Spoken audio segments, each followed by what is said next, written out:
जम्मू आ गए, दिल्ली आ गए, अलग अलग जगह पे आ गए, और अभी सरकार उनको करेगी फिर से हम मेरी बात समझ गए? क्या सबके साथ मर्डर हो जाता है? क्या सारी बहुएं जला के मार दी जाती? हेलो स्टूडेंट्स, वेलकम टू पहुंचा लॉ अकेडमी। आज डिस्कस करने वाले हैं ये टॉपिक, चैन और हथकड़ी में जकड़ा कैदी, सुप्रीम कोर्ट ने हरियाणा पुलिस को लगाई फटकार। तो देखने में तो किसी न्यूज़ चैनल की हेडलाइन जैसा लग रहा है, लेकिन ये निकल के आ रहा है सुप्रीम कोर्ट के एक लेटेस्ट केस से, जिसका नाम है Vihan Kumar versus state of Haryana. अब ये जो व्यक्ति था विहान कुमार, ये हुड्डा सिटी सेंटर में जॉब करता था। वहाँ से इसको हरियाणा पुलिस ने, गुरुग्राम पुलिस ने अरेस्ट किया, और अरेस्ट करके इसको डीएलएफ जो गुरुग्राम सेक्टर 29 का पुलिस स्टेशन है वहाँ पर इसको ले गए। अब इसको अरेस्ट किया गया था विहान कुमार को 10 जून 2024 को।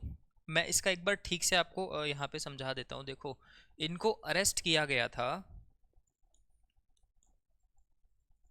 इनको अरेस्ट किया 10 जून 2024 को सुबह 10:30 बजे इनके ऑफिस से, सुबह 10:30 बजे इनके ऑफिस से अरेस्ट किया, जो कि इनका ऑफिस था हुड्डा सिटी सेंटर में।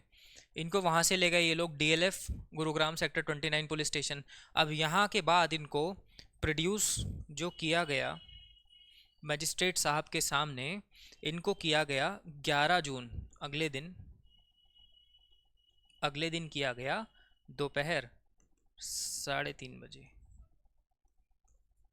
दोपहर 3:30 बजे। तो 24 घंटे का टाइम एक्सीड हो गया।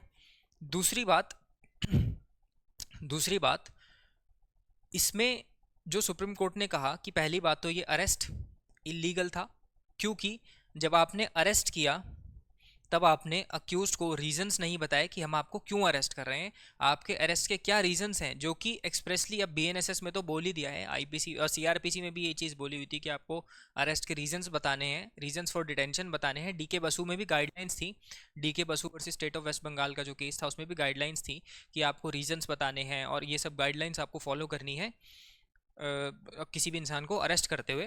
तो ये सब चीज़ें फॉलो नहीं की गई, तो एक तरह से इलीगल अरेस्ट हो गया। प्लस जब आपने रिमांड रिपोर्ट बनाई मैजिस्ट्रेट के सामने पेश करने के लिए, उस रिमांड रिपोर्ट में रीजंस फॉर रिमांड नहीं मेंशन थे। प्लस तीसरी चीज़, जब मैजिस्ट्रेट साहब ने ऑर्डर दिया रिमांड का, पुलिस रिमांड दी, तो उसमें time of arrest and time of production उन्होंने मेंशन ही नहीं किया।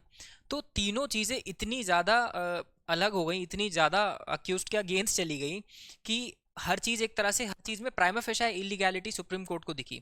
हाई कोर्ट ने जो रिमांड ऑर्डर था ये बाकी चीज़ों को सेट असाइड करने से मना कर दिया। तो ये जो विहान कुमार थे, ये सुप्रीम कोर्ट आए तो सुप्रीम कोर्ट ने ये सब चीज़ें देखी। प्लस ये न्यूज़ में क्यों है, ये मुद्दा इसलिए न्यूज़ में है कि सुप्रीम कोर्ट ने कहा कि पहली बात तो जब उसको हॉस्पिटल लेके जाया गया, जब उसको हॉस्पिटल लेके गए तो हॉस्पिटल का जो बेड होता है, मेडिकल एग्जामिनेशन वगैरह के लिए ले गए होंगे, तो जो हॉस्पिटल का बेड होता है उसमें लोहे का नीचे ऐसे वो सरिया सा कुछ लगा होता है, वहाँ पे उसके पैर चेन से बांधे हुए थे, जैसे वो कोई हीनियस ऑफेंडर हो, जैसे वो कोई जघन्य अपराधी हो, उसने कोई बहुत बड़ा क्राइम किया है, इस तरह से आपने उसके पैर बांधे हुए हैं चेन से, प्लस हैंडकफ किया हुआ था।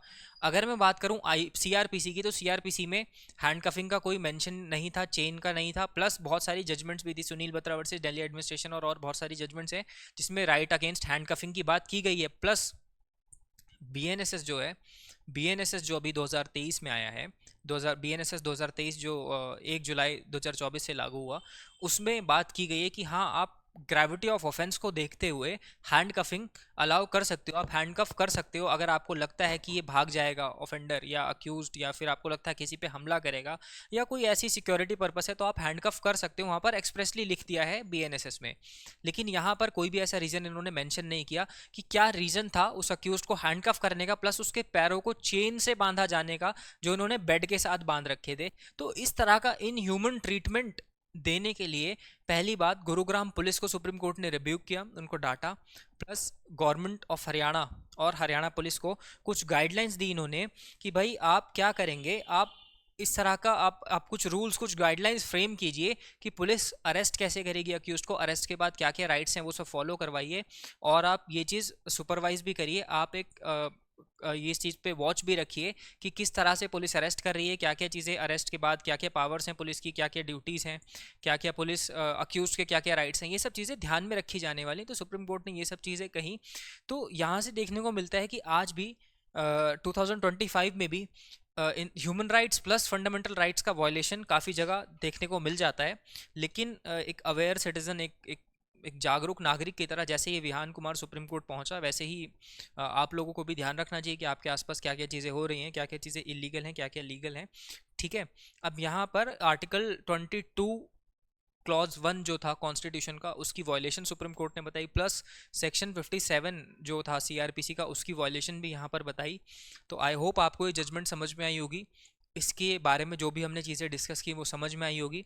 ठीक है, अगर आप और डिटेल में पढ़ना चाहते हैं तो आप सुप्रीम कोर्ट का जो ऑर्डर है, जो जजमेंट है, 36 पेज का वो ऑर्डर है, वो आप पढ़ सकते हो, बट उसका जो पूरा का पूरा ब्रीफ था वो मैं आपको यहाँ पर बता चुका हूँ। I hope you like this video, please share this video, subscribe to our channel, and for more legal updates like this, stay tuned with Hoja Law Academy. Thank you.